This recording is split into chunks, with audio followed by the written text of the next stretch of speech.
देश से आरक्षण समाप्त हो जाएगा। आज भी इतनी बड़ी पार्टी के राष्ट्रीय अध्यक्ष होने के बावजूद जिस मंच पे वो जाते हैं उसका शुद्धिकरण कराया जाता है।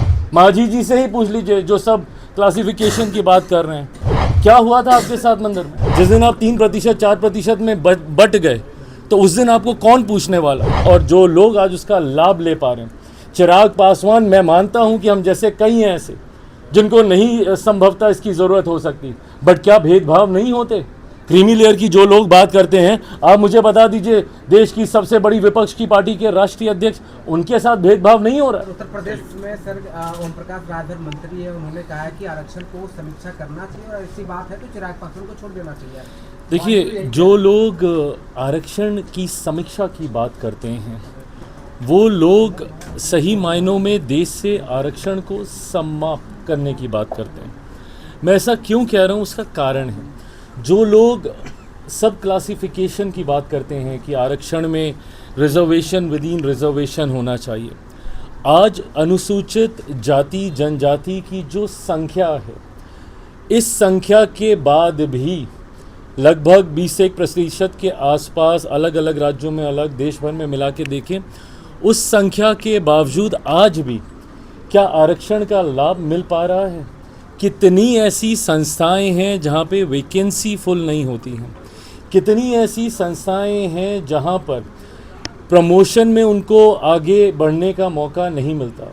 पिछली बार, और मुझे लगता साल या उस दिन भी राखी का ही दिन था जब लैटरल एंट्री इशू कर दी गई थी, उस वक्त भी मैंने मेरी ही सरकार, केंद्र सरकार के समक्ष, और मुझे अच्छे से याद है राखी के दिन ही मेरी बात हुई थी प्रधानमंत्री जी से, और उसके बाद इसको रोल बैक किया गया था। सब क्लासिफिकेशन जिस दिन आ गया, जिस दिन रिजर्वेशन विद इन रिजर्वेशन आ गया, आप समझ रहे हैं ये ताकत कितनी कम हो जाएगी। आज अगर इस इतने प्रतिशत के बावजूद संघर्ष करना पड़ रहा है और उसके बावजूद अनुसूचित जाति जनजाति के लोगों के साथ भेदभाव हो रहा है, तो जिस दिन आप सीमित संख्या के रह गए, जिस दिन आप 3% 4% में बट गए, तो उस दिन आपको कौन पूछने वाला?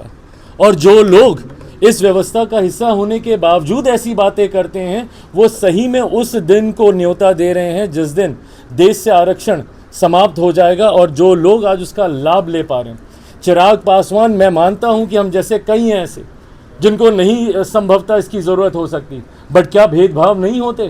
क्रीमी लेयर की जो लोग बात करते हैं, आप मुझे बता दीजिए, देश की सबसे बड़ी विपक्ष की पार्टी के राष्ट्रीय अध्यक्ष, उनके साथ भेदभाव नहीं हो रहा है।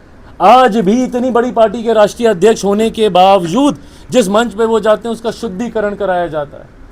मांझी जी से ही पूछ लीजिए जो सब क्लासिफिकेशन की बात कर रहे हैं, क्या हुआ था आपके साथ मंदिर में? क्या ऐसी घटनाएं सो कॉल्ड जो वहाँ तक पहुँच गए हैं, क्या उनके साथ आज भी भेदभाव नहीं हो रहा है? और ये समझना होगा, शेड्यूल कास्ट अलग वर्ग है, ये वो जातियां हैं जिनको संविधान में स्केड्यूल किया गया है, ऐसी कास्ट को स्केड्यूल किया है जिनका आधार छुआछूत रहा था, अनटचेबिलिटी रहा था, उस आधार पे इनको किया गया है। तो ये सामाजिक लड़ाई है, ये आर्थिक लड़ाई नहीं है। आज भी कोई भी अनुसूचित जाति से आने वाला व्यक्ति भले कितना अमीर हो गया हो, कितना संपन्न हो गया हो, उसके बावजूद उसके साथ भेदभाव हो रहा है, और ये तमाम उदाहरण उसके हैं। तो जब ये लड़ाई सामाजिक है तो इसमें आर्थिक विकल्प कहाँ से आ रहा है? और इसमें फर्दर सब क्लासिफिकेशन की जो बात करते हैं कि इनको इसका लाभ मिल गया, अब इनको मिलना चाहिए, इक्वल डिस्ट्रीब्यूशन हो, पर वो व्यवस्था के अंदर हो, उसके पक्षधर हम लोग भी हैं कि भाई इक्वल डिस्ट्रीब्यूशन हो, बट अगर उसके लिए डिस्ट्रीब्यूशन की व्यवस्था को ही बदल दिया जाएगा, तो आज जो ताकत है, और मैं एक एक अनुसूचित जाति जनजाति से आने वाले व्यक्तियों से मैं कह रहा हूँ, जो लोग भड़का रहे हैं, जो लोग भ्रमित कर रहे हैं, उनके भ्रम से भी बचिए। जिस दिन हम लोग बढ़ जाएंगे, जिस दिन ये संख्या और कम हो जाएगी, आज ही हम लोग अपनी लड़ाई, अपनी आवाज़ को सुनाने के लिए हम लोग को संघर्ष करना पड़ता है, तो उस दिन कोई सुनने वाला नहीं बचेगा जो लोग सब क्लासिफिकेशन या सो कॉल्ड क्रीमी लेयर की बात करते हैं।